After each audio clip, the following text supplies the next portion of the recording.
Bueno, los números a veces de la calle o las sensaciones que se tienen en la calle tienen que ver un poco con una baja de la imagen del presidente Milei. Pero como son sensaciones y que uno ya transita varios años en este oficio, se da cuenta que eso no alcanza y lo que verdaderamente alcanza son los números, los datos duros. Para eso tenemos del otro lado de la línea a quien nos atiende muy amablemente. Él es Raúl Timerman, un reconocido consultor, presidente de la agencia Publicidad, fundador del grupo de opinión pública, director de comunicaciones sudamericana Sociedad Anónima y actual titular o cotitular de la sastrería. ¿Qué tal, Raúl? ¿Cómo te va? Buenas tardes, ¿cómo andás? ¿Qué tal? ¿Cómo están ustedes hoy en la provincia de Santa Fe? Pero muy, muy bien, Raúl. Me Con, alegro que así con sea. un buen tiempo. No sé cómo estará en Ciudad Autónoma ahí, cómo los trata el tiempo. Bien, miro por la Claro. ventana y está lindo. A lo que no está del todo lindo son los números de la imagen presidencial, ¿no? Bueno, lo que pasa, este gobierno y el presidente Javier Milei en general va junto la aprobación de gestión con la imagen. Ha tenido a lo largo de este periodo de 2 años y medio aproximadamente cuatro situaciones de caída. La primera fue en el mes de septiembre del 2024, cuando veta el financiamiento universitario y la movilidad jubilatoria. Ahí cae la aprobación de gestión, eh, pero se recupera, en un mes y medio, 2 meses se recupera. La segunda vez fue en febrero del 2025, febrero-marzo, con el caso Libra y en marzo la inflación que repuntó a 3,7. El caso Libra ya no era como la vez anterior, que era una decisión política, el veto a una ley. Esta es una situación donde el 75% percibió que había una operación de fraude. O sea, empezaba a erosionarse uno de los dos pilares básicos con los que llega Javier Milei a la presidencia. Uno es dolarizar la economía, terminar con la inflación, incendiar el Banco Central, y el otro es acabar con la casta política corrupta. Y acá aparece un primer signo de que podría haber corrupción en el gobierno. Tarda un poco más, 2 meses y medio, tres, se recupera, y después aparecen los audios de Españolo en agosto del año pasado, y ahí vuelve a tener su tercer caída al gobierno. En esos audios ya estaba involucrada la hermana del presidente, que es en la práctica quien ejerce el poder de poner y sacar gente en el gobierno. Este es el gobierno que más funcionarios ha cambiado en sus primeros 2 años de gestión. Y ahora, digamos, el gobierno se recupera, aparece el famoso tuit el 22 de septiembre de Scott Bessent diciendo que, que es el secretario de Tesoro de Estados Unidos, diciendo que están puestos sobre la mesa todo lo que sea necesario para ayudar al gobierno de Javier Milei. Eso produce un repunte, pone a disposición 20.000 millones de dólares, compra pesos, primera vez en la historia el Tesoro de Estados Unidos pone dólares para comprar pesos, el gobierno se recupera, hace una muy buena elección, 41% la libertad avanza en todo el país, una oposición bastante desorientada. Eso cambia la estructura del Parlamento argentino, tal es así que todo lo que el Ejecutivo manda en extraordinarias es aprobado. Y ahora, a partir del mes de enero de este año, aparece la cuarta caída, de la que parece que se hubiera detenido, es decir, que no sigue cayendo, pero se detuvo en un punto muy bajo.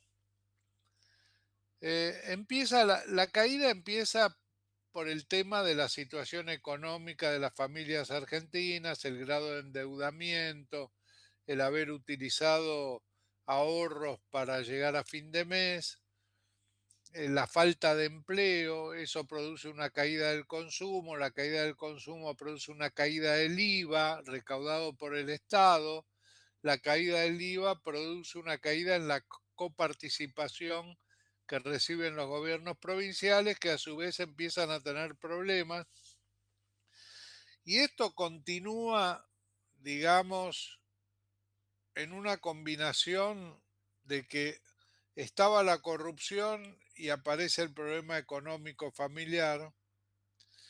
En la primera semana de marzo, por primera vez, la aprobación de gestión de gobierno rompe la barrera de los 40 puntos, está en 37, no había ocurrido nunca en ninguna de las caídas anteriores.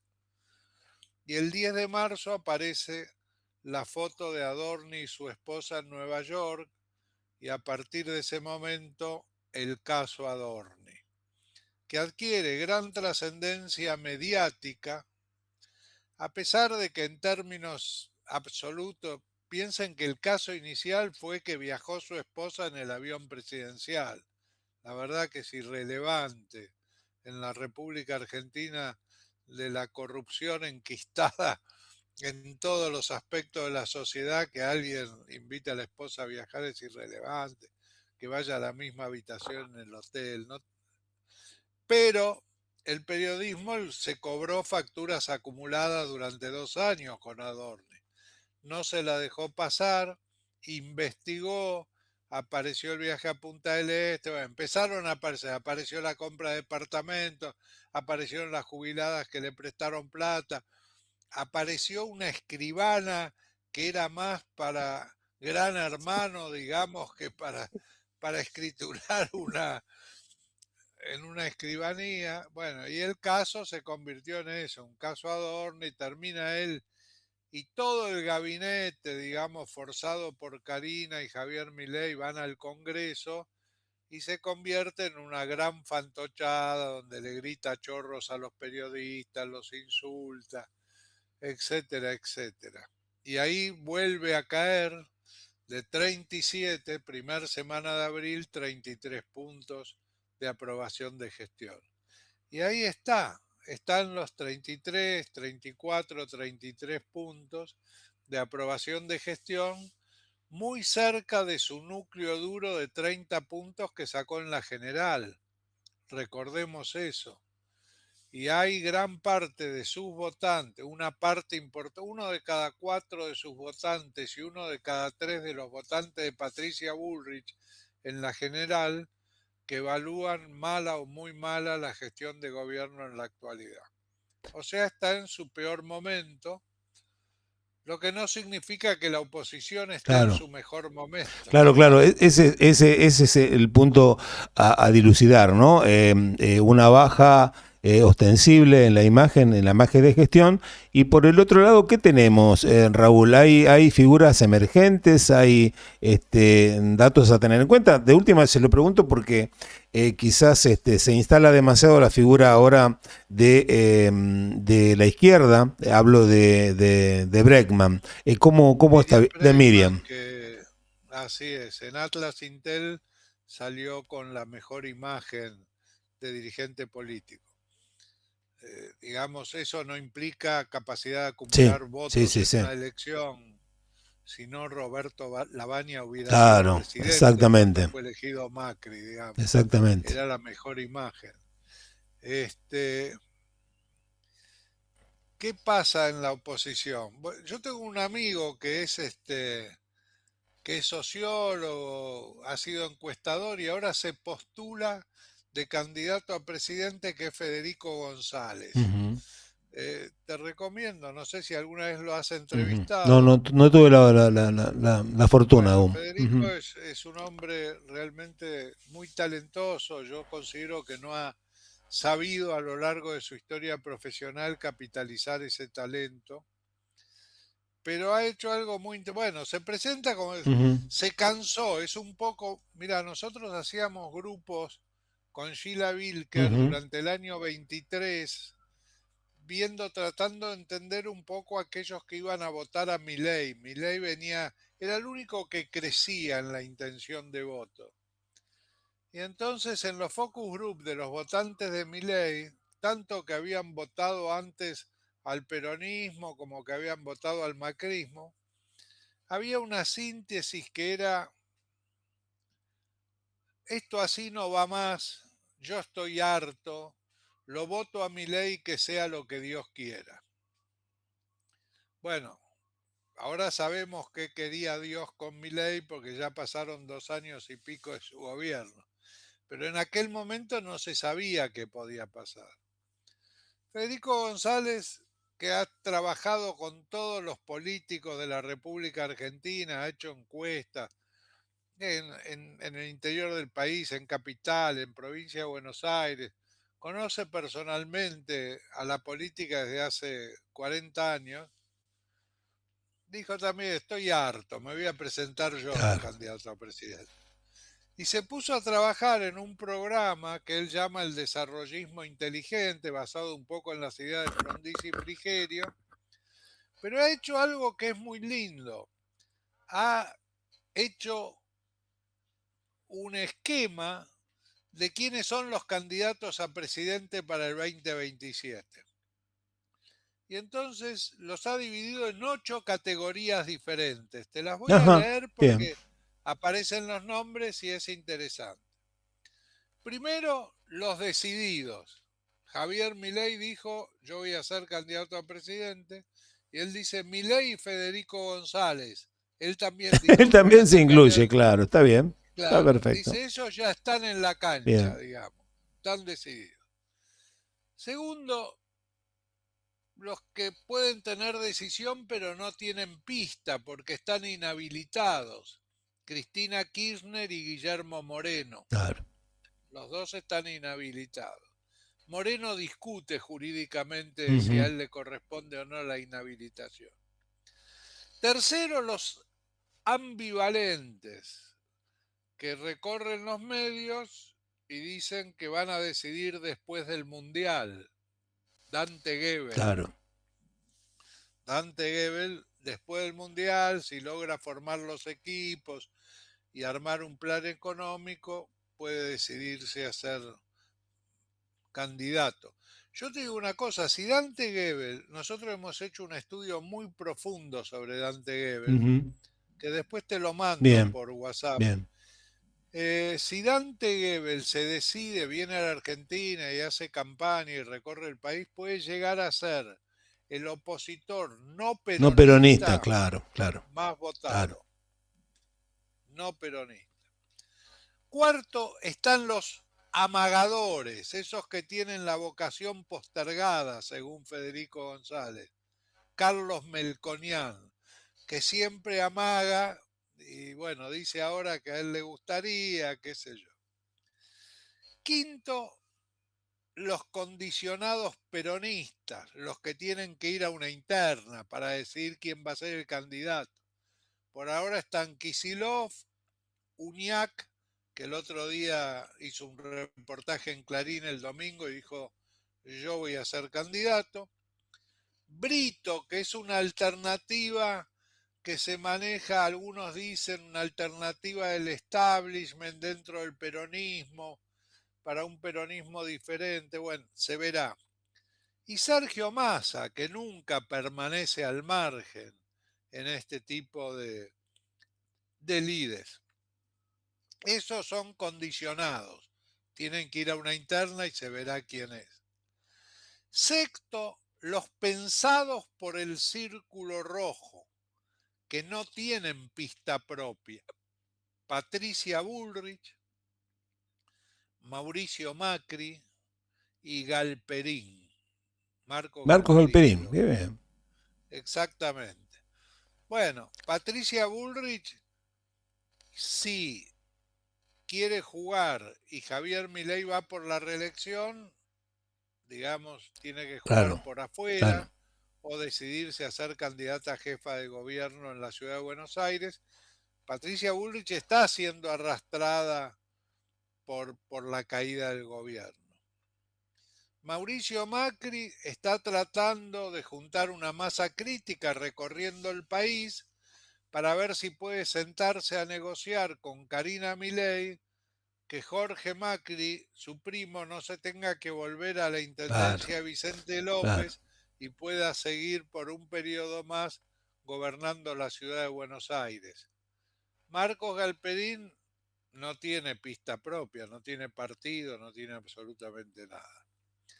Después están los sinuosos, los que están dentro y fuera, más dentro a veces, más fuera a veces. Victoria Villarruel, Ujú. que recorre el país en modus candidatus, porque, y aparte da la impresión que goza del mal momento que está pasando el gobierno nacional. Y por último, los silenciosos, que tienen el rumor como capital. Y ahí lo vuelve a ubicar a Sergio Massa, que no habla, no dice nada, pero da la impresión que todo lo que se arma dentro del peronismo está a su mano detrás. Mm, El encuentro el otro día en Parque Norte con Olmos, Villarruel y Guillermo Michel, que es del grupo de Sergio Massa, la circulación de esa foto de Leandro Santoro con Natalia de la Sota, digamos como una potencial ujú. fórmula, da la impresión que Sergio Massa podría estar atrás. Y el otro es Gerardo Zamora, Claro. digamos que muchos dicen que si Cristina Kirchner hubiera elegido en lugar de Alberto Fernández a Gerardo Zamora como candidato a presidente, la historia hubiera sido otra. Dentro de esa otra historia estaría que Gerardo Zamora sería el líder del peronismo indiscutible por encima de Cristina Kirchner porque es un hombre que tiene mucha conciencia de manejo del poder, ¿no es Sí. cierto? Bueno, a esto lo presenta Federico González con una anécdota, la de los silenciosos. Dice, el alumno le dice, maestro, se cae un árbol en el bosque y yo escucho el ruido. El ruido, ¿dónde está? Claro. ¿En el árbol o en mi oreja? Y el maestro le dice, el ruido está en el medio. Entonces, cuando ninguno habla, ese ruido es el rumor, lo que Claro, empieza a murmurar la claro. gente. Y tienen el rumor como capital, digamos. Sergio Massa, Gerardo Zamora, serán candidatos, no serán, me dijeron, qué sé yo, etcétera, se juntaron con tal. Bueno, eso es lo que Federico González plantea y da la impresión que ahí están todos los potenciales candidatos, digamos, que no hay nadie más. Pero la verdad que en este momento, cuando uno hace la pregunta abierta, como la hemos hecho a principios de abril, Ujú. ¿quién le gustaría que sea presidente en el 2027? Aparecen claramente dos nombres, Javier Milei con el 25,2 y Axel Kicillof con el 22,3, y esto es Claro. espontáneo, digamos. ¿Por qué? Porque están instalados como candidatos.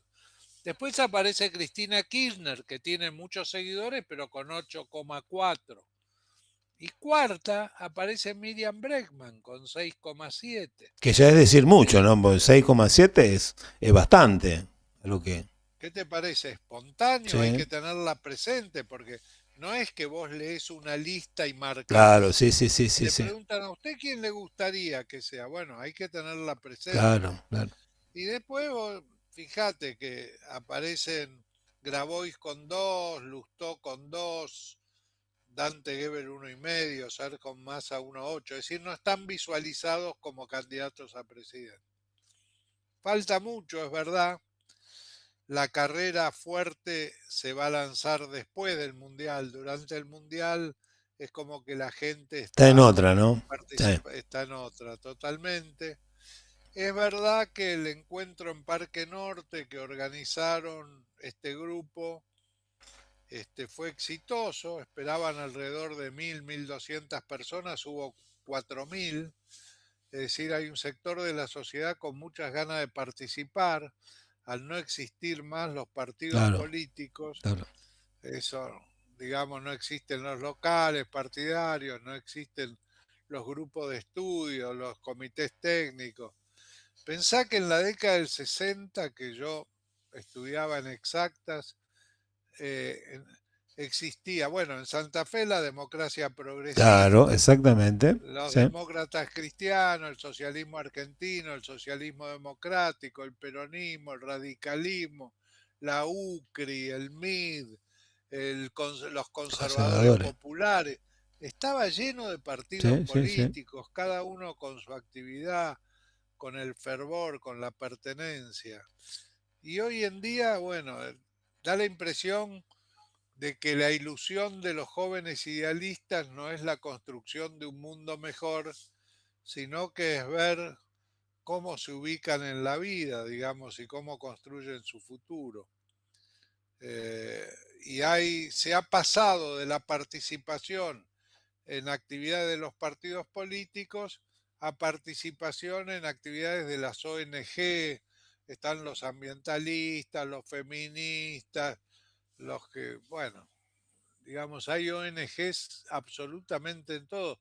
Muchas veces a través de un problema familiar que uno tiene, entra en una ONG donde se trata ese tema y bueno, y Claro. los partidos políticos han dejado de ocuparse del metro cuadrado de la gente y se están ocupando más del posicionamiento personal de sus líderes en una lucha por obtener espacios de poder, ¿no es Es cierto? Y así. bueno, eso ha hecho que la política haya caído en la apreciación de la gente como actividad. Exacto, Raúl, no me queda más tiempo. Un fuerte abrazo y bueno, y seguimos, vamos a seguir molestándote durante todo este periodo y lo que tiene que ver, porque ya después del Mundial se van a acelerar esos procesos y quizás tengamos otro escenario. Te agradecemos muchísimo que nos hayas hecho pensar un poco y que a veces las sensaciones son también numéricas y tiene que ver la gente también con esa apreciación. Raúl, un fuerte abrazo acá desde Santa Fe. Muchísimas gracias, Roque, muchísimo éxito en el programa y sigan adelante. Gracias, Raúl, un fuerte abrazo. Adiós. Hasta aquí la palabra de Raúl Timerman, consultor, un consultor con mucho prestigio y que fue fundador de Grupo Opinión Pública. Pasó aquí por La Chalet Raúl Timerman.